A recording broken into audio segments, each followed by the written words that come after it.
Hola! Welcome to Viva Spanish Language Programs. We are so excited to have you on board with us as a substitute teacher. This module will talk about everything you need to know for going in to be a substitute.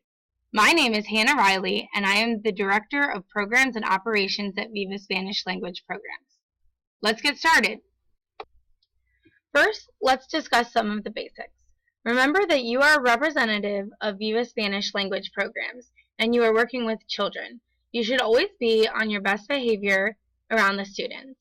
Watch your language and remember to smile. Proper attire includes dress pants or knee-length clothing. Jeans should never be worn unless you are informed by the regular teacher that you are allowed to wear jeans that day at the school. And clothes should not be too low at the bust or sleeveless. We want our teachers to look professional, but also keep in mind that you are working with children, so you may be on the floor or, moving around, so we do want you to be comfortable as well. If you are a smoker, please remember to cover up with cologne or perfume and to not smoke during the day while you are teaching or at the school. I also recommend wearing a watch, as that will help you to manage your time throughout the day. When you arrive to the school, you should go straight to the office and introduce yourself to the secretary.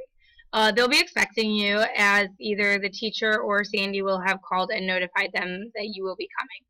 You will either have a classroom that the teacher teaches in, or you'll be subbing for a traveling teacher.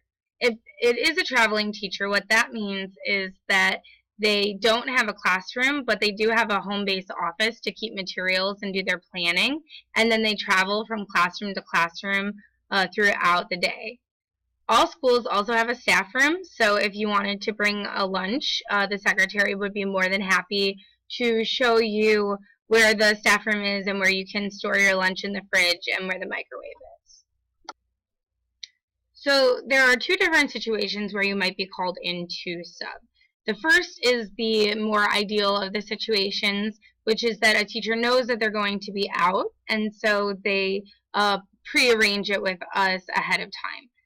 When that happens, it allows for our teachers to prepare lesson plans, leave copies, materials out, things of that nature. So that's definitely the preferred.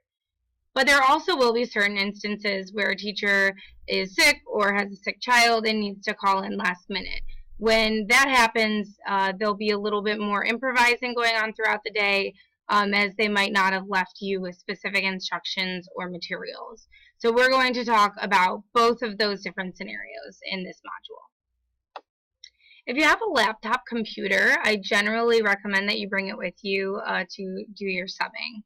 If there's a connection to a smartboard, you will be able to log on through the school system and show the kids YouTube videos. It's a great use of time, and so it's definitely something helpful to have as a sub. There will also be instances where in the classroom you can have access to the homeroom teacher's computer, or maybe the Spanish teacher has a desktop computer. If that's the case, they will provide you with a login information, so that way you can utilize that computer as well.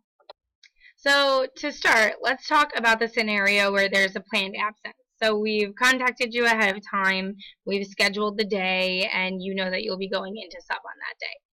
So prior to your day of subbing, the teacher is going to provide you with lesson plans for each class that you're going to be teaching. The lesson plans generally will include specific directions about the routine of the class, as well as the materials that are needed to do the class and get through the period. Whenever possible, the teacher will also be preparing copies ahead of time, so that way you don't need to worry about those. You will receive the schedule and the school information, principal name, secretary name, from either Sandy or from your teacher that you're subbing for. If you're subbing at a school that has a traveling teacher, they'll also give you specific directions about which classrooms you need to go to for each of the different class times.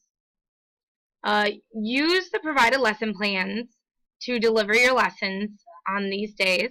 Get through as much of the lesson as you can during that time, and simply note on the lessons if you did or didn't get through all of the information that they left for you. So at the end of the day, you can communicate that with your teacher. In the event that you're able to get through all of the information, which will happen occasionally, there are some different information and basic activities that you should have up your sleeve that are appropriate for the kids in grades K through 8. All students grades K through 8 know the basics of Spanish, such as colors, numbers, alphabet, days of the week, the basics. So I like to build my extra activities off of those topics, since I can pretty safely assume that all the students already know them. So as I said, if you have a computer available to you, I would recommend that you utilize that to go onto YouTube. Great activity is to play songs. The students usually have a couple of favorite songs that they know from their regular teacher, and so you can always take requests from them about what songs to play. If you're feeling unsure, if you don't know if the middle schoolers are trying to get you to put something inappropriate on, you can always very safely search for Basho and Friends, and those videos are Spanish videos about colors, numbers, alphabet, and those are all very appropriate and fun for the students really of all ages K through 8. Some other good activities that you can do, I'm going to show you some activities that are, you're able to do them without any resources or supplies, but if you do have anything available to you, always having some sort of visual is of course helpful. So for the students in grades K through 4, as I mentioned, they should all know the colors. So a great activity to do is to have them walk around the room to find the different colors. I call it Donde están los colores? And you say a color, and then the students have to walk around the room and point to something in the room that is of that color. So Donde está rojo? And they all have to walk around and find something that is red in the classroom. Again, if you can find some flashcards to use during the class, so that way you have a visual for the students as you're asking the questions, it's helpful, but it's not necessarily required to do the activity. Another fan favorite is Simón Dice. Most of the kids know a lot of the command words, such as marcha, salta, baila, corre, camina. So with those, you can have them do Simón Dice and play until there's a winner for the class. Sometimes the winner will ask for a prize. That might be this game or another game, and if that happens, just tell them to ask their teacher about it next week. Using the commands, you can also play follow the leader and create a line to march, jump, hop, skip around the room. But my one thing is that if it's running, corre, it's always in one place, so that way things don't get out of hand. We want to keep the kids safe and prevent them from getting any sort of injuries. So all the students also know the numbers. If you, based on what grade level you're with, you can figure out how high they know how to count, and then you can play I'm thinking of a number. And the way that that works is first you teach them the words más and menos, and then you tell them I'm thinking of a number between, let's say, 1 and 20. And they guess dos, más que dos. And then they say 10, menos que 10. Ocho, más que ocho. Oh, it must be 9 because it's menos que 10 y más que ocho. So that's a fun guessing game to play with the kids. The older kids might know the numbers from 0 to 100, while the younger kids might know 1 to 10 or 10 to 50. This is a great activity, especially with the kids in grades 3 through 8. You can also use a whiteboard or a chalkboard as a supplement to that. So on your board, you can write más and menos, and then as you're going through it, you would be able to write the words here. So más que uno, más que tres, más que ocho, menos que 10, just to help them with a visual to help them narrow it down. For all the older students, they should also know their Spanish alphabet pretty well. And so what I like to do is spell out English words for them. So, for example, I would spell B, A, L, L, and then they would raise their hand if they had a guess of what I was just spelling. So I'm spelling words that are English words, but I'm spelling them in Spanish. It helps them to get used to listening to the letters and transcribing them into the English letters so they can figure out what you're spelling. So that's a really great activity to do with the kids. Have them pull out a piece of paper and a pencil so that as you're spelling it out loud, they can write down what they think you're saying. You can also challenge the students in those older grades to spell out their own names. They like to do that because, you know, it's personal. It's spelling out their own name. So H, A, N, N, A, H. The kids always want to take a turn to do that. I will also do that with their phone number. What is your phone number? 440-256-8270, right? So they like being able to think about that. It's also a nice activity because it takes up a little bit of time, and so it'll help you get through your lesson a little bit quicker. So as you can see, all of these activities require no materials, but you can incorporate materials into them if you have them available to you. These are fun activities for the students, and it's a perfect way to finish up the class time if you have a little bit of extra time after doing the lesson plan that the teacher has provided to you. Alright, now let's discuss what to do if you were sent into a class last minute or the day of and had little to no prepared material from the regular teacher. This does happen sometimes.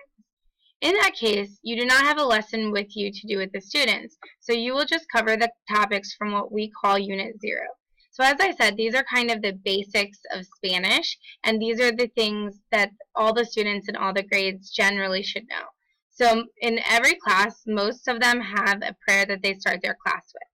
They know how to introduce themselves, me llamo, they know como estás, and the responses, command words, colors, numbers, calendar, months, days of the week, alphabet, weather, seasons. So with all of these topics, you can use any of the activities that we just talked about to create your own impromptu lesson. So let me give you a sample lesson that I would use as a hybrid that I think would be pretty appropriate for all the groups grades K through 8.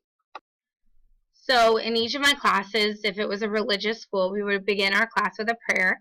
I would have 1 or 2 students come up and help lead the prayer so that way they can show their peers how to do it, since I may or may not know the prayer myself. I would go around the room and I would have each student introduce themselves. I'd say, ¿Cómo te llamas tú? And they would respond, Me llamo, and their name. And I would go through every single student in the classroom. Then I would talk about ¿Cómo estás? And using the whiteboard, I would draw some silly faces on the board and have them tell me which of the several different responses they are. So maybe mal, bien, triste, enojado, así, all of those different ones. Then maybe I would go through some of the command words. We can review the words, write them on the board, play Simón Dice, or follow the leader, just as I talked about before. If we're reviewing the colors, for the older kids, maybe I'd write them on the board and have the kids take them down in their notes. Or for the younger kids, we might play Donde está los colores and have to find the colors around the classroom. Then for the numbers, we would review the numbers. I would find out how high they're able to count. And then with the older kids, I would either play I'm thinking of a number, or we would do math problems in addition and subtraction to find out what the numbers are. For the months and the days of the week, I would probably show songs from Basho and Friends on YouTube using either my computer or the teacher's computer. With reference to the calendar, I would ask them the day, ¿Qué día es hoy? So they would say, oh, hoy es jueves. Okay, and what's the number of today? Oh, it's the 15th. Let's count to 15 in Spanish as a class.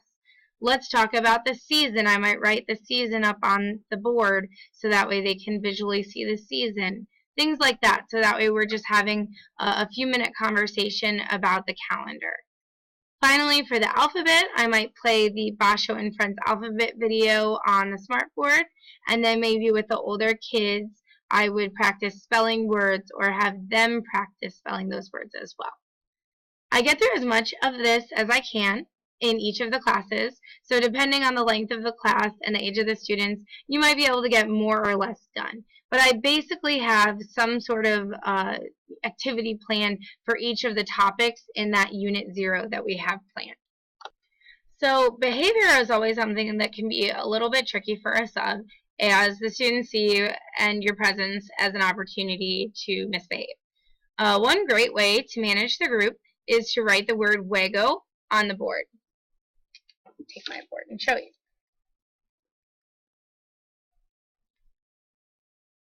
So you have this up on the board, and as you go throughout the class, if the students are misbehaving, you erase a letter. So for them, the object is to have at least one letter left by the end of the class.